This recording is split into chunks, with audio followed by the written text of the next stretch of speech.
بسم اللہ الرحمن الرحیم۔ السلام علیکم۔ فیاض سندو آپ کی خدمت میں حاضر ہے۔ آج سورہ یوسف کے سلسلے کا چوتھا لیکچر پیش کیا جا رہا ہے۔ آج کے اس لیکچر میں رکوع نمبر 3 کا ترجمہ اور تشریح بیان کیا جائے گا۔ یہ ترجمہ اور تشریح سید ابوالعلا مودودی رحمۃ اللہ علیہ کی تصنیف کردہ تفہیم القرآن جو کہ انہوں نے قرآن پاک کی تفسیر لکھی ہے، اس میں سے بیان کیا جائے گا۔ پہلے میں عربی اور اس کا ترجمہ پڑھوں گا، اس کے بعد پھر اس کی تشریح پیش کی جائے گی۔ اعوذ باللہ من الشیطان الرجیم، بسم اللہ الرحمن الرحیم۔ وقال الذی اشتراہ من مصر لامرأتہ اکرمی مثواہ عسیٰ ان ینفعنا او نتخذہ ولدا وکذالک مکننا لیوسف فی الارض ولنعلمہ من تعویل الاحادیث واللہ غالب علی امرہ ولکن اکثر الناس لا یعلمون۔ مصر کے جس شخص نے اسے خریدا، اس نے اپنی بیوی سے کہا، اس کو اچھی طرح رکھنا بعید نہیں کہ یہ ہمارے لیے مفید ثابت ہو یا ہم اسے اپنا بیٹا بنا لیں۔ اس طرح ہم نے یوسف علیہ السلام کے لیے اس سرزمین میں قدم جمانے کی صورت نکالی، اسے معاملہ فہمی کی تعلیم دینے کا انتظام کیا۔ اللہ اپنا کام کر کے رہتا ہے، مگر اکثر لوگ جانتے نہیں ہیں۔ وَلَمَّا بَلَغَ أَشُدَّهُ آتَيْنَاهُ حُکْمًا وَعِلْمًا وَكَذَلِكَ نَجْزِي الْمُحْسِنِينَ۔ اور جب وہ اپنی پوری جوانی کو پہنچا تو ہم نے اس سے قوت فیصلہ اور علم عطا کیا، اس طرح ہم نیک لوگوں کو جزا دیتے ہیں۔ وَرَوَادَتْهُ الَّتِي هُوَ فِي بَيْتِهَا عَن نَّفْسِهِ وَغَلَّقَتِ الْأَبْوَابَ وَقَالَتْ هَيْتَ لَكَ قَالَ مَعَاذَ اللَّهِ إِنَّهُ رَبِّي أَحْسَنَ مَثْوَايَ إِنَّهُ لَا يُفْلِحُ الظَّالِمُونَ۔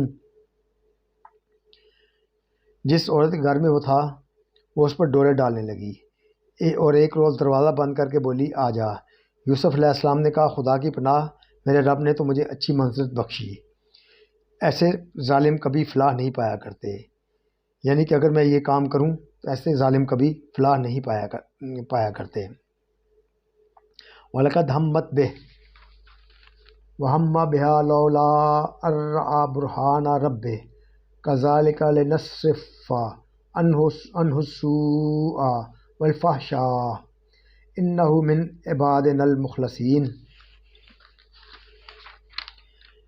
وہ اس کی طرف بڑھی اور یوسف علیہ السلام بھی اس کی طرف بڑھتا اگر اپنے رب کی برہان نہ دیکھ لیتا۔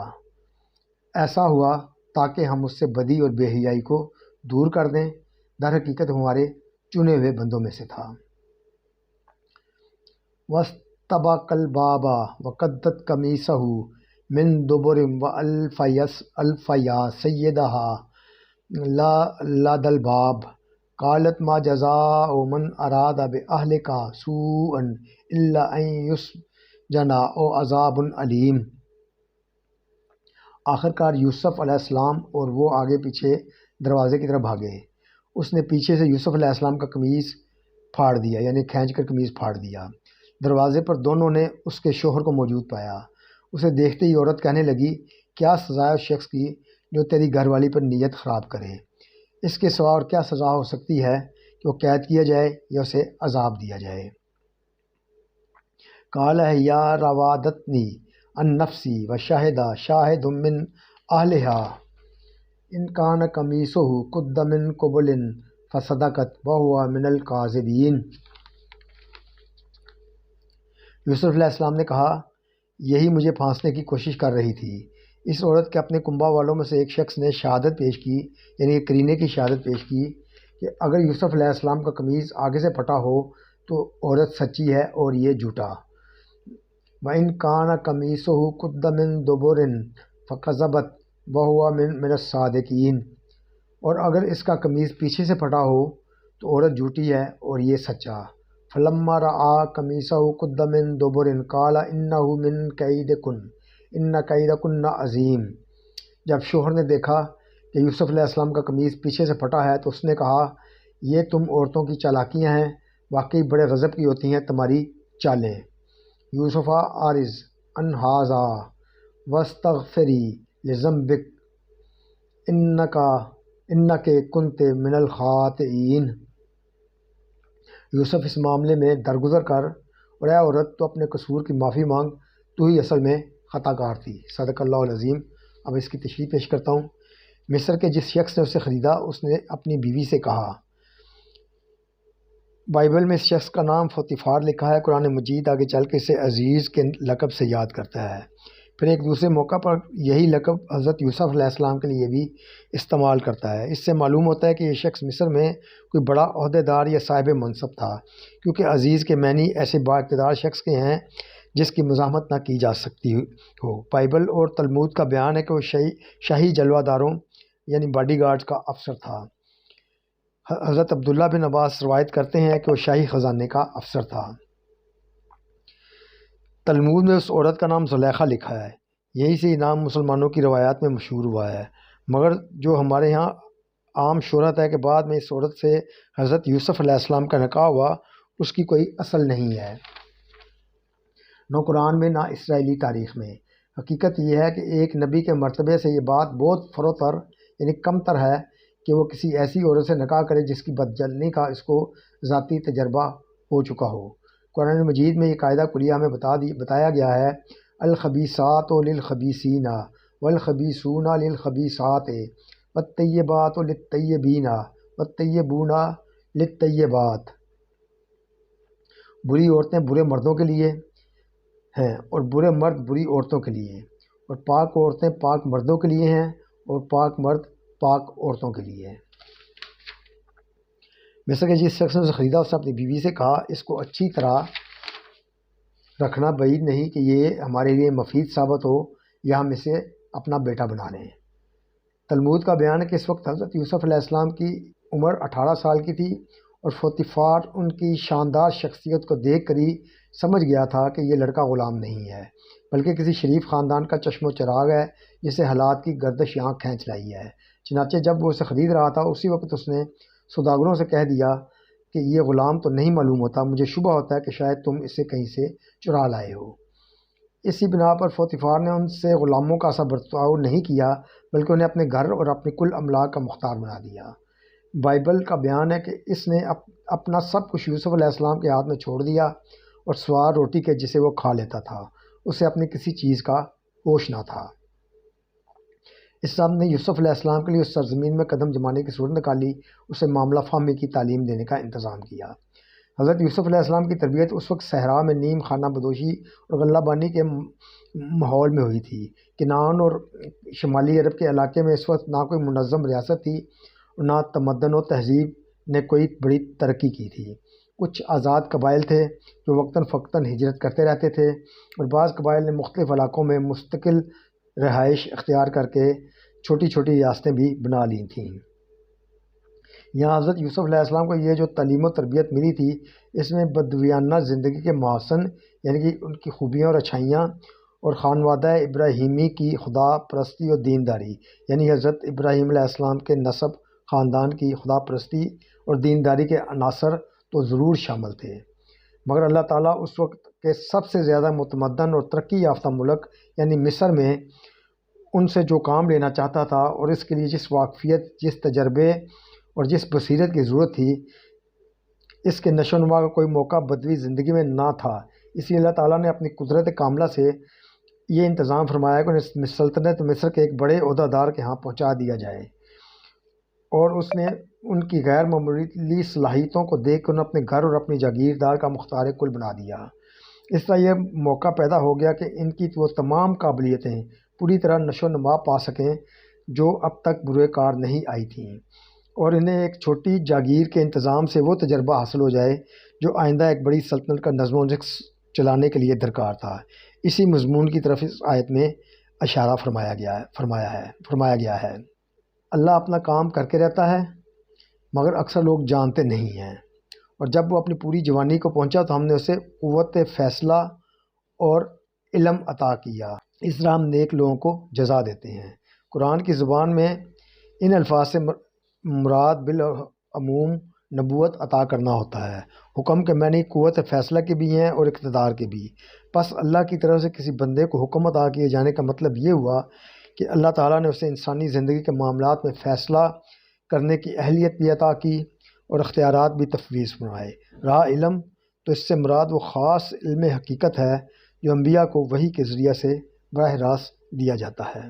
جس عورت کے گھر میں وہ تھا وہ اس پر ڈورے ڈالنے لگی اور ایک روز دروازے بند کر کے بولی آ جا۔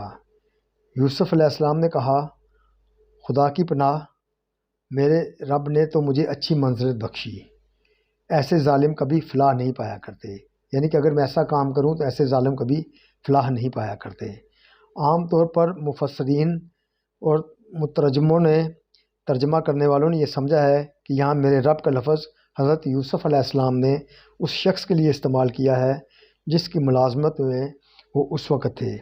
ان کے اس جواب کا مطلب یہ تھا کہ میرے آقا نے تو مجھے ایسی اچھی طرح رکھا ہے، پھر میں یہ نمک حرامی کیسے کر سکتا ہوں کہ اس کی بیوی سے برا کام کروں۔ لیکن مجھے اس ترجمہ تفسیر سے سخت اختلاف ہے، یعنی مولانا مودودی فرماتے ہیں مجھے اس ترجمہ و تفسیر سے سخت اختلاف ہے۔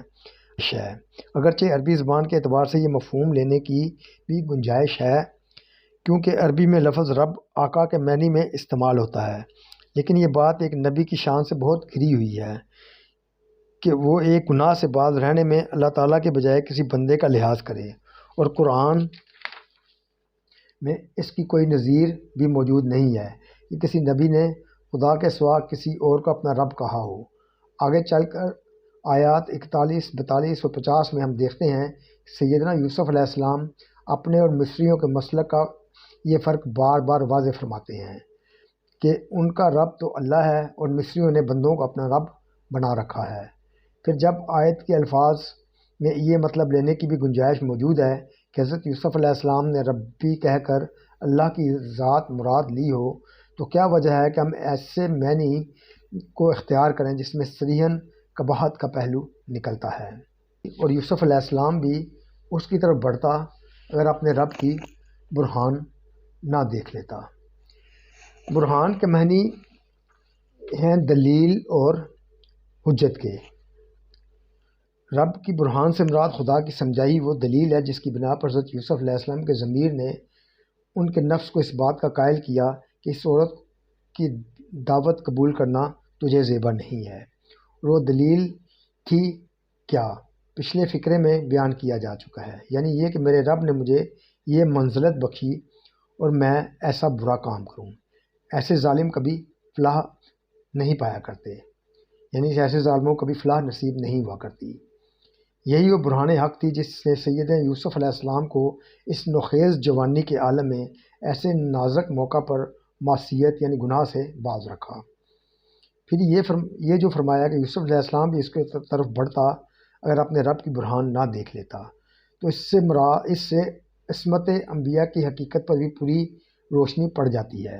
نبی کے معصومیت کے معنی یہ نہیں ہے کہ اس سے گناہ اور لغزش و خطا کی قوت و استعداد سلب کر لی گئی ہے، حتیٰ کہ گناہ کا صدور اس کے امکان ہی میں نہیں ہے، بلکہ اس کے معنی یہ ہے کہ نبی اگرچہ گناہ کرنے پر قادر ہوتا ہے، لیکن بشریت کی تمام صفات سے متصف ہونے کے باوجود اور جملہ انسانی جذبات، احساسات اور خواہشات رکھتے ہوئے بھی وہ ایسا نیک نفس اور خدا ترس ہوتا ہے کہ جان بوجھ کر کبھی گناہ کا قصد یا ارادہ نہیں کرتا۔ وہ اپنے ضمیر میں اپنے رب کی ایسی زبردست حجتیں اور دلیلیں رکھتا ہے جن کے مقابلہ میں خواہش نفس کبھی کامیاب نہیں ہونے پاتی، اور اگر نادانستہ اس سے کوئی لغزش سرزد ہو جاتی ہے تو اللہ تعالیٰ فوراً وحی کے ذریعے سے اس کی اصلاح فرما دیتا ہے، کیونکہ اس کی لغزش تنہا ایک شخص کی لغزش نہیں ہے، ایک پوری امت کی لغزش ہے۔ وہ راہ راست سے بال برابر ہٹ جائے تو دنیا گمراہی میں میلوں دور نکل جائے۔ ایسا ہوا اس کی طرف بڑھتا اگر اپنے رب کی برہان نہ دیکھ لیتا، ایسا ہوا تاکہ ہم اس سے بدی اور بے حیائی کو دور کر دیں۔ اس ارشاد کے دو مطلب ہو سکتے ہیں، ایک یہ کہ اس کا دلیل رب کو دیکھنا اور گناہ سے بچ جانا ہماری توفیق و ہدایت سے ہوا، کیونکہ ہم اپنے اس منتخب بندے سے بدی اور بے حیائی کو دور کرنا چاہتے تھے۔ دوسرا مطلب یہ بھی لیا جا سکتا ہے کہ، اور یہ زیادہ گہرا مطلب ہے، کہ یوسف علیہ السلام کو یہ معاملہ جو پیش آیا تھا یہ بھی دراصل ان کی تربیت کے سلسلہ میں ایک ضروری مرحلہ تھا۔ ان کو بدی اور بے حیائی سے پاک کرنے اور طہارت نفس کو درجہ کمال تک پہنچانے کے لیے مصلحت الہی میں یہ ناگزیر تھا کہ ان کے سامنے معصیت یعنی گناہ کا ایک ایسا نازک موقع پیش آئے اور اس آزمائش کے وقت تو اپنے ارادے کی پوری طاقت پرہیزگاری اور تقوی کے پلڑے میں ڈال کر اپنے نفس کے برے میلانات کو ہمیشہ کے لیے قطعی طور پر شکست دے دیں۔ خصوصیت کے ساتھ اس مخصوص طریقہ تربیت کے اختیار کرنے کی مصلحت اور اہمیت اس اخلاقی ماحول کو نگاہ میں رکھنے سے بآسانی سمجھ میں آ سکتی ہے جو اس وقت کی مصری سوسائٹی میں پایا جاتا تھا۔ آگے رکوع نمبر 4 میں اس ماحول کی جو ایک ذرا سی جھلک دکھائی گئی ہے اس سے اندازہ ہوتا ہے کہ اس وقت کے مہذب مصر میں بالعموم اور ان کے اونچے طبقے میں بالخصوص صنفی آزادی قریب اسی پیمانے پر تھی جس پر ہم اپنے زمانے میں اہل مغرب اور مغرب زدہ طبقوں کو فائز پا رہے ہیں۔ حضرت یوسف علیہ السلام کو ایسے بگڑے ہوئے لوگوں میں رہ کر کام کرنا تھا، اور کام بھی ایک معمولی آدمی کی حیثیت سے نہیں بلکہ فرما روائے مملکت کی حیثیت سے کرنا تھا۔ اب یہ ظاہر ہے کہ جو خواتین نے کرام ایک حسین غلام کے آگے بچھی جا رہی تھیں وہ ایک جوان اور خوبصورت فرما روا کو ورگلانے اور بگاڑنے کے لیے کیا نہ کر گزرتی۔ اسی کی پیش بندی اللہ تعالیٰ نے اس طرح فرمائی کہ ایک طرف تو ابتدا ہی میں اس آزمائش سے گزار کر حضرت یوسف علیہ السلام کو پختہ کر دیا، اور دوسری طرف خود خواتین مصر کو بھی ان سے مایوس کر کے ان کے سارے فتنوں کا دروازہ بند کر دیا۔ آخر کا یوسف علیہ السلام اور وہ آگے پیچھے دروازے کی طرف بھاگے، اور اس نے پیچھے سے یوسف علیہ السلام کا قمیض پھاڑ دیا، یعنی کھینچ کر قمیض پھاڑ دیا۔ دروازے پر دونوں نے اس کے شوہر کو موجود پایا۔ اسے دیکھتے ہی عورت کہنے لگی، کیا سزا ہے اس شخص کی جو تیری گھر والی پر نیت خراب کرے؟ اس کے سوا اور کیا سزا ہو سکتی ہے کہ وہ قید کیا جائے یا اسے سخت عذاب دیا جائے؟ یوسف علیہ السلام نے کہا، یہی مجھے پھانسنے کی کوشش کر رہی تھی۔ اس عورت کے اپنے کنبہ والوں سے ایک شخص نے شہادت پیش کی، یعنی کرینے کی شہادت پیش کی۔ اس سے معاملہ کی نوعیت یہ سمجھ آتی ہے کہ صاحب خانہ کے ساتھ خود اس عورت کے بھائی بندوں میں سے بھی کوئی شخص آ رہا ہوگا، اور اس نے یہ قضیہ سن کر کہا ہوگا کہ جب یہ دونوں ایک دوسرے پر الزام لگاتے ہیں اور موقع کا گواہ کوئی نہیں ہے تو کرینہ کی شہادت سے اس معاملے کی یوں تحقیق کی جا سکتی ہے۔ بعض روایات میں بیان کیا گیا ہے کہ یہ شہادت پیش کرنے والا ایک شیر خوار بچہ تھا جو وہاں پنگوڑے میں لیٹا ہوا تھا، اور خدا نے اسے قوت گویائی عطا کر کے اس سے یہ شہادت دلوائی۔ لیکن یہ روایت نہ تو کسی صحیح سند سے ثابت ہے اور نہ اس معاملے میں خواہ معجزے سے مدد دینے کی کوئی ضرورت ہی محسوس ہوتی ہے۔ اس شاہد نے کرینے کی جس شہادت کی توجہ دلائی ہے وہ سراسر ایک معقول شہادت ہے، اور اس کو دیکھنے سے بیک نظر معلوم ہو جاتا ہے کہ یہ شخص ایک معاملہ فہم اور جہاں دیدہ آدمی تھا جو صورت معاملہ سامنے آتے ہی اس کی تہہ کو پہنچ گیا۔ بعید نہیں کہ وہ کوئی جج یا مجسٹریٹ ہو۔ مفسرین کے ہاں شیرخوار بچے کی شہادت کا قصہ دراصل یہودی روایات سے آیا ہے۔ یوسف علیہ السلام نے کہا، یہی مجھے پھانسنے کی کوشش کر رہی تھی۔ اس عورت کے اپنے کنبے والوں سے ایک شخص نے کرینے کی شہادت پیش کی، اور اگر یوسف علیہ السلام کا قمیض آگے سے پھٹا ہو تو عورت سچی ہے اور یہ جھوٹا، اور اگر اس کا قمیض پیچھے سے پھٹا ہو تو عورت جھوٹی ہے اور یہ سچا۔ مطلب یہ ہے کہ حضرت یوسف علیہ السلام کا قمیض سامنے سے پھٹا ہو تو یہ اس بات کی صریح علامت ہے کہ اقدام یوسف علیہ السلام کی جانب سے تھا، عورت اپنے آپ کو بچانے کے لیے کشمکش کر رہی تھی۔ لیکن اگر یوسف علیہ السلام کا قمیض پیچھے سے پھٹا ہے تو اس سے صاف ثابت ہوتا ہے کہ عورت اس کے پیچھے پڑی ہوئی تھی اور یوسف علیہ السلام اس سے بچ کر نکل جانا چاہتے تھے۔ اس کے علاوہ کرینے کی ایک اور شہادت بھی اس شہادت میں چھپی ہوئی تھی، وہ یہ کہ اس شاہد نے توجہ صرف حضرت یوسف علیہ السلام کے قمیض کی طرف دلائی۔ اس سے صاف ظاہر ہو گیا کہ عورت کے جسم پر یا اس کے لباس پر تشدد کی کوئی علامت سرے سے پائی ہی نہ جاتی تھی۔ حالانکہ اگر یہ مقدمہ اقدام بالجبر کا ہوتا تو عورت پر اس کے کھلے آثار پائے جاتے ہیں۔ اگر یوسف کا قمیض آگے سے پھٹا ہو تو عورت سچی ہے اور یہ جھوٹا، اور اگر اس کا قمیض پیچھے سے پھٹا ہو تو عورت جھوٹی ہے اور یہ سچا۔ جب شوہر نے دیکھا کہ یوسف علیہ السلام کا قمیض پیچھے سے پھٹا ہے تو اس نے کہا، یہ تم عورتوں کی چالاکیاں ہیں، واقعی بڑے غضب کی ہوتی ہیں تمہاری چالیں۔ یوسف اس معاملے سے درگزر کر، اور اے عورت تو اپنے قصور کی معافی مانگ، تو ہی اصل میں خطا کار تھی۔ صدق اللہ العظیم۔ والسلام، دعا میں یاد رکھیے گا۔